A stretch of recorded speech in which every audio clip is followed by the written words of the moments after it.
अरे ओछू नाक पण असली नाक। MDH કાશ્મીરી લાલ મરચાની પાવડર। MDH સમાચારો સાથે હું છું જયેશ।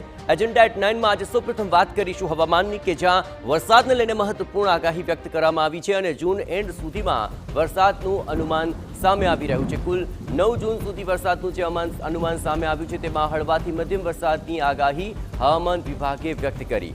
દક્ષિણી ગુજરાતના કેટલાક વિસ્તારોમાં ગાજવીજ સાથે વરસાદની શક્યતા જોવાઈ રહી છે। અમદાવાદ અને ગાંધીનગરમાં હળવા વરસાદનું અનુમાન છે। સૌરાષ્ટ્રના દક્ષિણ ભાગોમાં પણ વરસાદી ઝાપટાના એંધાણ વર્તા રહ્યા છે। 9 જૂન બાદ ઘટી શકે છે વરસાદનું જોર, જ્યાં હવામાન વિભાગે આ શક્યતા વ્યક્ત કરી છે। ખાસ કરીને મહારાષ્ટ્રમાં અટકેલું ચોમાસું આગળ નથી વધી રહ્યું, તેને કારણે આ પરિસ્થિતિનું થયું છે નિર્માણ।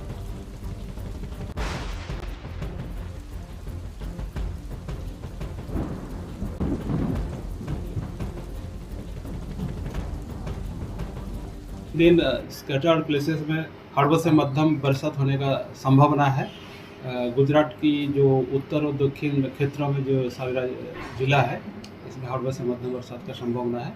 और जो सौराष्ट्र कच्छ की दक्षिणी जिला है इसमें आपका आइसोलेटेड प्लेसेस में हड़बड़ से मध्यम बरसात होने का अगले 7 दिन में संभावना है। 2 दिन आपका स्कैटर कैटेगरी में रहेगा और फिर आगे फिर धीरे धीरे थोड़ा कम हो जाएगी। उत्तरी क्षेत्र के जो जिला है इसमें थोड़ा सा कम हो जाएगी। હવામાન વિભાગની આગાહી અનુસાર આજે વડોદરા, છોટાઉદેપુર, ભરૂચ, નર્મદા, સુરત, તાપી તેમજ ડાંગ, નવસારી, વલસાડ જિલ્લાના કેટલાક વિસ્તારોમાં ગાજવીજ સાથે વરસાદ વરસી શકે છે। તો અમદાવાદ, ગાંધીનગર સહિત ખેડા, પંચમહાલ, આણંદ, દાહોદ, મહીસાગર, અરવલ્લી, બનાસકાંઠા અને સાબરકાંઠામાં પણ વરસાદની શક્યતા સેવાઈ રહી છે।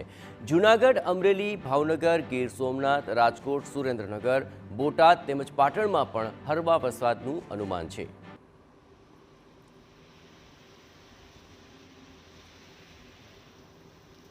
અત્રે ઉલ્લેખનીય છે કે આ વખતે દેશમાં વહેલી એન્ટ્રી બાદ શક્યતા સેવાઈ રહી હતી કે ગુજરાતમાં પણ ચોમાસું વહેલું બેસી જશે। જો કે હાલ વરસાદી સિસ્ટમ મહારાષ્ટ્ર પર જ અટકી ગયેલી છે અને એટલે જ હવે 14 થી 15 જૂન બાદ જ ગુજરાતમાં સત્તાવાર ચોમાસાનું આગમન થાય તેવી શક્યતા સેવાઈ રહી છે। हमारा जो नॉर्मल डेट्स है, जो ऑनसेट डेट है गुजरात की 15 जून है। अब देखिए हम आगे अपडेट करेंगे आपको। अभी तो जो मानसून का स्टेटस है मुंबई और अहिलानगर तक महाराष्ट्र में आई हुई है। અરબી સમુદ્ર પર રત્નાગીરી અને મહાબલેશ્વર વચ્ચે એક સિસ્ટમ બની હતી, જેને લીધે જ મુંબઈ અને મહારાષ્ટ્રમાં વરસાદ વરસ્યો હતો, પરંતુ આ સિસ્ટમ હાલ વિખેરાઈ ગઈ છે, જેથી ચોમાસું આગળ વધી નથી રહ્યું। હવે અરબી સમુદ્ર પર નવી સિસ્ટમ સક્રિય થયા બાદ જ ચોમાસું આગળ વધશે, એટલે કે 14-15 જૂન બાદ જ ગુજરાતમાં ચોમાસાની એન્ટ્રી થશે।